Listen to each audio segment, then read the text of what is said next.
Hello everyone, welcome to my channel. I hope everyone is having a wonderful day. Huge sad news. Bradley Walsh shocking update drops about her son just a few minutes ago. Broken our hearts, this news must say.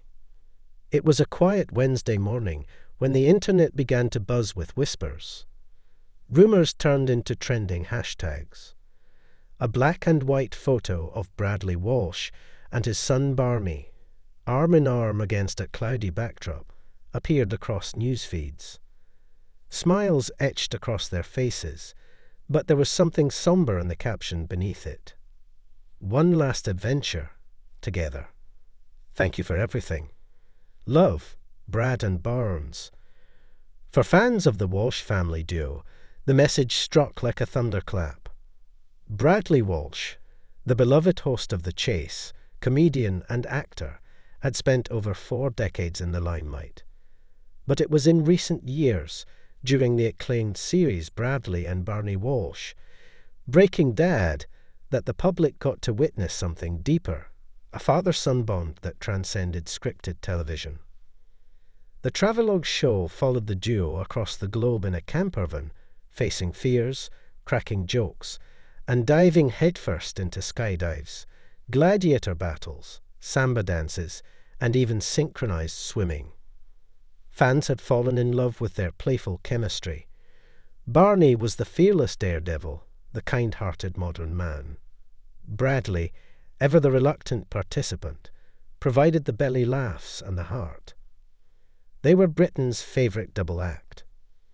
So when the news broke that the duo would be stepping away from the series, and that Bradley had a major personal revelation to share, hearts broke across the nation. ITV scheduled a special primetime interview, Bradley and Barney. The Final Road, an hour-long special hosted by Dermot O'Leary.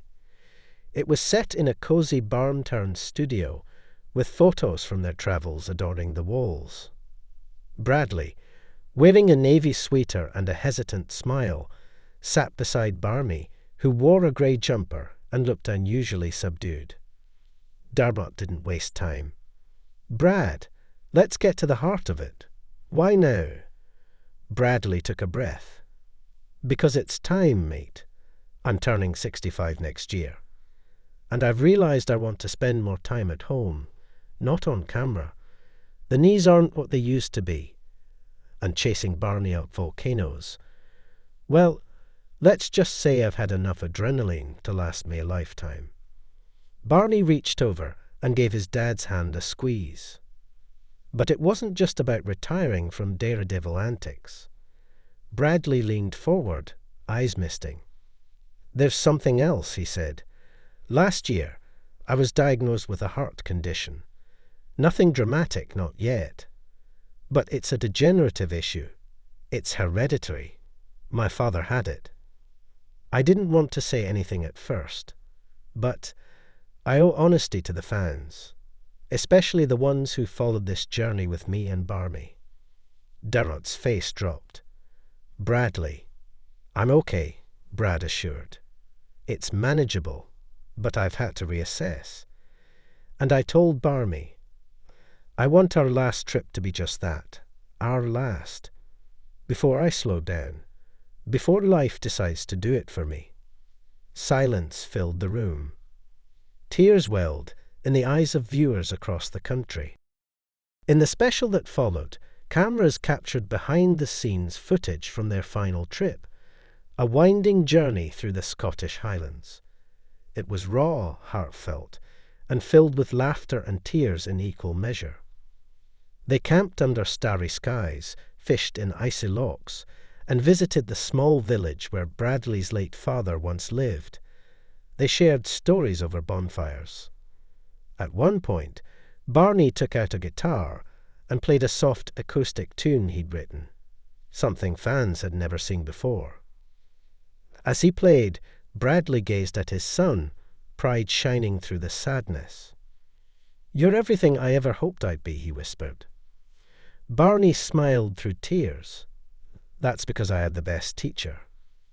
And then, in the final scene of the episode, the camera pulled back to show them driving away in the campervan, leaving behind only tire tracks in the dew-covered grass. "No matter where we go," Bradley said in voiceover, "the best part was always doing it together." Within hours of the special airing, social media was ablaze, not with outrage or criticism, but with love. Tributes poured in, not just from fans, but from fellow celebrities and personalities who had worked with Bradley over the years. Holly Willoughby tweeted, "Bradley Walsh has made us laugh, cry, and feel like part of his family, wishing him all the peace and rest he's earned." Paddy McGuinness posted a throwback photo with Bradley on set. "The nicest guy in the biz, a legend in every way. Love to you and Barney, mate." Even the Chasers Chazers, Mark Labbett, Anne Hegarty, Paul Sinha, and Sean Wallace shared their heartfelt tributes in a joint message.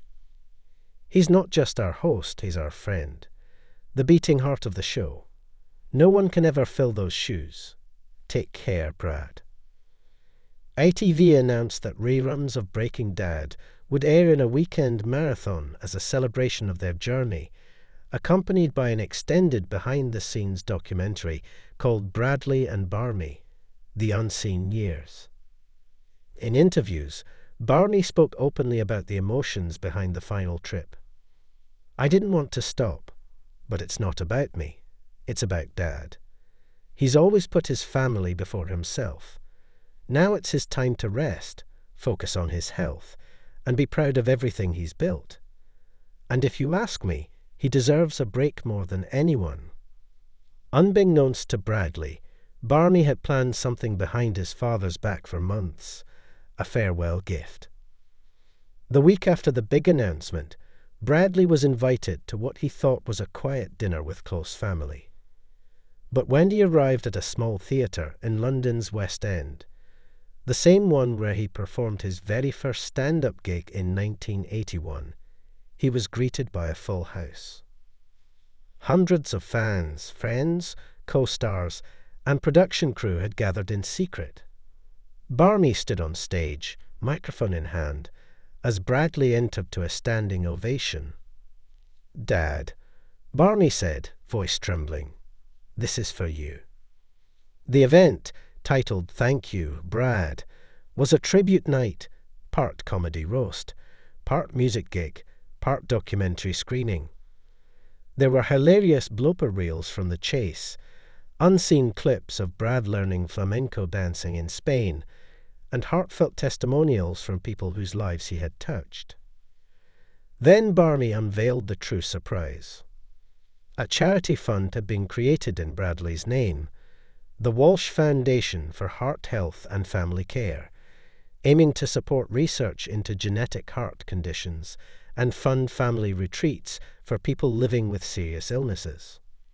Bradley, now openly emotional, stepped up to the microphone. "I came into this business with a suitcase full of dreams and a second-hand suit," he said. "I leave with a son I'm proud of, a career I never imagined, and enough memories to last 10 lifetimes. Thank you for this. Thank you all." And then, in classic Bradley style, he added, "Now where's my camper van? I think I left a cheese sandwich in the glove box." In the months that followed, Bradley did what he said he would. He slowed down. He stepped away from his regular hosting duties on The Chase, though ITV confirmed he'd still appear for special celebrity editions now and then. The main show introduced guest hosts, including Stephen Mulhern and Romesh Ranganathan, but viewers always felt the shadow of Bradley's warmth behind every question asked. Barney, meanwhile, didn't stop.